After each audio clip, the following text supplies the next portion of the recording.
आप सभी का आर एजू सेंटर में स्वागत है। आज मैं बौद्ध स्तूप से संबंधित वीडियो लाई हूँ। तो शुरू करते हैं वीडियो। बौद्ध स्तूपों का वर्णन। स्तूप का संस्कृत में शाब्दिक अर्थ ढेर होता है। स्तूप एक गुंबददार अर्ध गोलाकार संरचना के बने हुए होते हैं जिसके शीर्ष के ऊपर शिखर होता है और कभी कभी यह एक आधार पर भी स्थित होती है जिसका आकार और आकृति भिन्न भिन्न होती है। जिसके चारों ओर एक परिक्रमा पथ भी होता है जिसमें श्रद्धालु परिक्रमा करते हैं।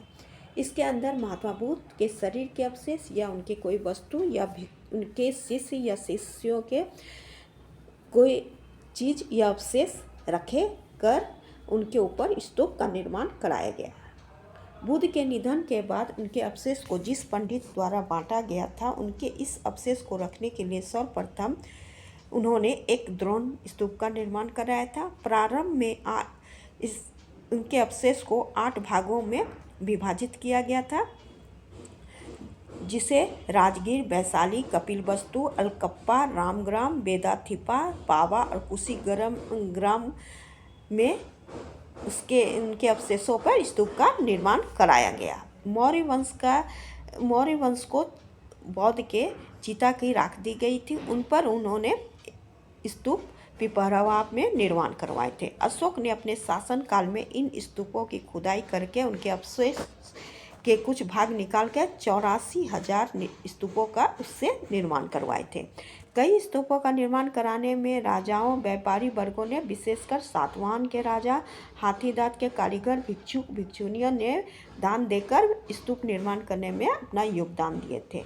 स्तूप कई प्रकार के होते हैं। शारीरिक स्तूप, परिभोगिका स्तूप, उद्देशिका स्तूप, मनोती स्तूप।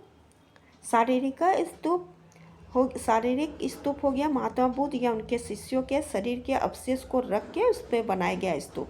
परिभोगिका स्तूप जिसमें महात्मा बुद्ध या उनके शिष्यों द्वारा उपयोग किए गए वस्तुओं को उसके रख कर उसके ऊपर बनाया गया स्तूप। उद्देशिका स्तूप जब स्तूप उनके शिष्यों से संबंधित महत्वपूर्ण स्थान पे बनाया गया उसे उद्देशिका स्तूप कहा गया। मनोती स्तूप हो गया बुद्ध के श्रद्धा में बनाए गए उनके श्रद्धालुओं द्वारा स्तूप को कहा गया है। जातक कथाओं में स्तूप के निर्माण का उल्लेख किया गया है। सुजाता जातक और बाह्या सूत में स्तूपों को मृतकों की याद में बनाए गए ऊंचे मिट्टी के टीलों के रूप में वर्णित किया गया है। इससे संकेत मिलता है कि संभवतः अशोक से पहले अधिकांश स्तूप मिट्टी के बने होते थे। पुरातत्व खुदाई में खोजों से यह सिद्ध हुआ है कि अशोक के शासनकाल के स्तूप का निर्माण ईंट पत्थर के उपयोग लोकप्रिय हो गए थे। अशोक के पूर्व बिंबिसार अजातशत्रु ने भी कई स्तूप का बुद्ध के अवशेष में बनवाए थे। विभिन्न स्तूपों का वर्णन। पिपहरावा स्तूप। पिपहरावा स्तूप उत्तर प्रदेश के सिद्धार्थनगर जिले के एक गांव में स्थित है। पिपहरावा की खुदाई से पता चलता है कि बुद्ध की उस अस्थियों के दफन पर यहाँ स्तूप बनाया गया जिसे उनके शाक्य वंश को उनके अवशेष को दिया गया था। इस स्थल पे एक विशाल स्तूप, कई मठ के खंडहर और एक संग्रहालय स्थित है। पास के गनवारिया टीले पर प्राचीन आवासीय परिसर और मंदिर भी मिले हैं। रामाभार स्तूप। रामाभार स्तूप का निर्माण बुद्ध के अस्थियों के एक अंश इस स्थान पर रखा गया था जहां प्राचीन मल्लों द्वारा अंतिम संस्कार किया गया था। रामभार स्तूप जिसे मुकुट बंधन चैत्य भी कहा गया है, ईंटों से निर्मित गुंबद स्मारक 49 फीट की ऊंचाई पर यह स्तूप है। वैशाली स्तूप। यह बुद्ध के अवशेष की पहली स्तूप है जिसमें भगवान बुद्ध के महापरिनिर्वाण के बाद जो 8 भाग में बांटा गया था। यह बिहार के वैशाली जिले में स्थित है। उसी 8 भाग से बनाया गया एक स्तूप पहला स्तूप है। बाद में 1958 से 62 के दौरान पटना स्थित केपी जायसवाल अनुसंधान संस्थान ने खोज किए थे। स्तूप के केंद्र में उत्खनित अवशेष के ताबूत में भगवान बुद्ध के पवित्र राख मिट्टी के साथ मिश्रित रूप में एक शंख का टुकड़ा, मोती का टुकड़ा, एक पतली सोने की पत्ती और एक तांबे का सिक्का मिला है। इस ताबूत को 1972 में पटना के संग्रहालय में रखा गया। केसरिया स्तूप। इस स्तूप का पहला निर्माण तीसरी शताब्दी ईसा पूर्व माना जाता है। केसरिया स्तूप संभवतः अशोक के समय का है, क्योंकि यह अशोक स्तंभ के शीर्ष भाग का अवशेष यहाँ पाए गए हैं। वर्तमान स्तूप का निर्माण गुप्त राजवंश के काल में 200 ईसा पूर्व से 750 ईसा पूर्व के बीच हुआ था।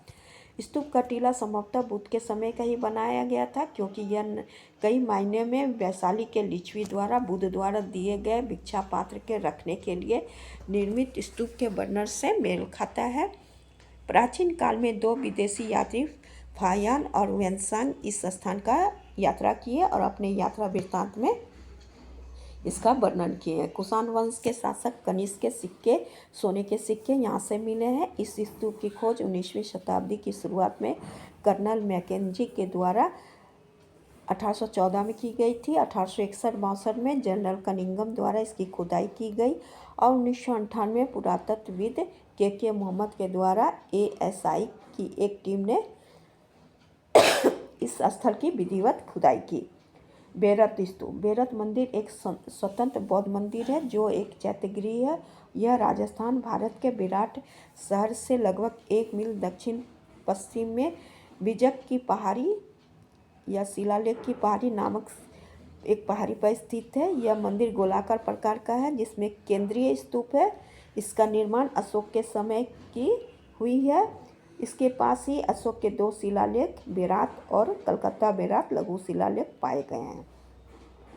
सांची स्तूप। यह मध्य प्रदेश राज्य के रायसेन जिले के सांची कस्बे में एक पहाड़ी पे चोटी पर स्थित बुद्ध परिसर है जो विशाल स्तूप के रूप में प्रसिद्ध है।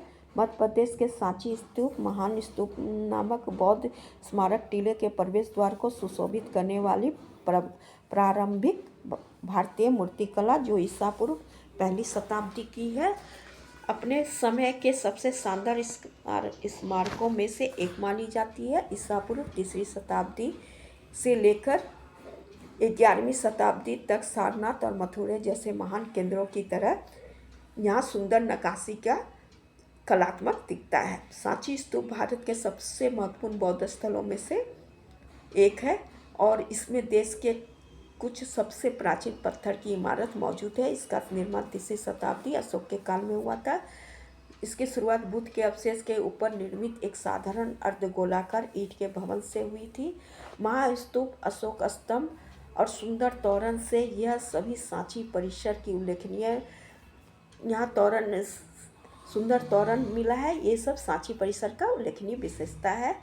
सन 1989 में सांची स्तूप को यूनेस्को विश्व धरोहर में शामिल किया गया है। भरूच स्तूप।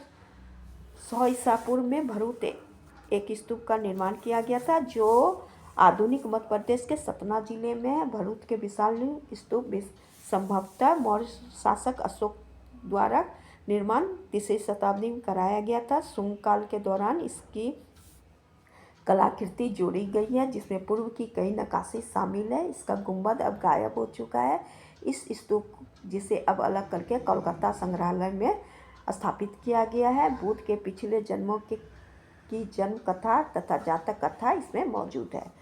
धमेक स्तूप, जिसे धमेक या धमेखा स्तूप भी कहा जाता है, भारत के उत्तर प्रदेश के वाराणसी से 13 किलोमीटर सारनाथ में स्तूप विशाल स्तूप है। इस स्थल के पास अशोक का स्तंभ खड़ा है जिस पर एक शिलालेख खुदा है। 640 ईसा पूर्व वेनसांग यहाँ यात्रा किए थे। इनके अनुसार 1,500 से अधिक पुजारी यहाँ रहते थे। मुख्य स्तूप का लगभग 300 मीटर ऊंचा है। अपने वर्तमान स्वरूप में स्तूप ईंट और पत्थर से बना एक ठोस बेलनाकार ढांचा है जिसकी ऊंचाई 43.6 मीटर और व्यास 28 मीटर है।